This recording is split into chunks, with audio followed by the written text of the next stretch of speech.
అవినీతిని బయట పెట్టాలని ఆలోచిస్తున్నావా? అయితే నువ్వే మాయమవుతావు, జాగ్రత్త.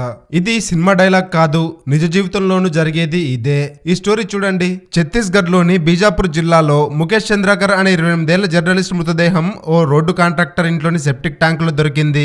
ముఖేష్ ఒక యూట్యూబ్ ఛానల్లో జర్నలిస్ట్ గా పనిచేసిన అనుభవంతో ఒక యూట్యూబ్ ఛానల్ ని స్టార్ట్ చేశాడు. ఆయన ఛానల్ కి 160,000 ఫాలోవర్స్ కూడా ఉన్నారు. జర్నలిజం లో మెలకువలు నేర్చుకుని జర్నలిస్ట్ గా మారి ఇతర ఛానల్స్ కి కూడా న్యూస్ రిపోర్టింగ్ చేసేవాడు.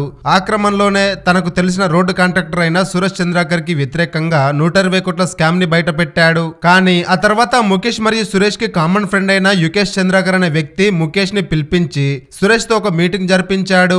అలా మాట్లాడాలని పిలిపించిన సురేష్ ఒంటరిగా వెళ్లిన ముఖేష్ ని చంపి తన సెప్టిక్ ట్యాంక్ లో పడేసి హైదరాబాద్ వచ్చేశాడు. సురేష్ ని కలిసిన రోజు నుండి ముఖేష్ కనిపించకపోవడంతో పోలీసులకు కంప్లైంట్ ఇచ్చారు కుటుంబ సభ్యులు. దాంతో దర్యాప్తు చేసిన పోలీసులు సురేష్ పై అనుమానం వచ్చి ముఖేష్ గురించి వెతగ్గా సురేష్ ఇంటి ఆవరణలోని సెప్టిక్ ట్యాంక్ లో ముఖేష్ బాడీ దొరికింది. ఆ తర్వాత సురేష్ ని మరియు అతనికి సహాయపడ్డ స్నేహితుడిని హైదరాబాద్ లో అరెస్ట్ చేశారు పోలీసులు. ఇప్పుడు చెప్పండి, నిజాయితీగా బ్రతికే వాడికి ఈ భూమి మీద ఇంకా నూకలు ఉన్నాయంటారా? ప్రేమ, పెళ్లి, ఉద్యోగం, ఆరోగ్యం ఏ సమస్యలైనా కేవలం మీ ఫోటో మరియు చేయి చూసి సంక్రాంతి వరకు ఉచితంగా జ్యోతిష్యం చెప్పబడును. ఈ కింది నంబర్ను సంప్రదించండి.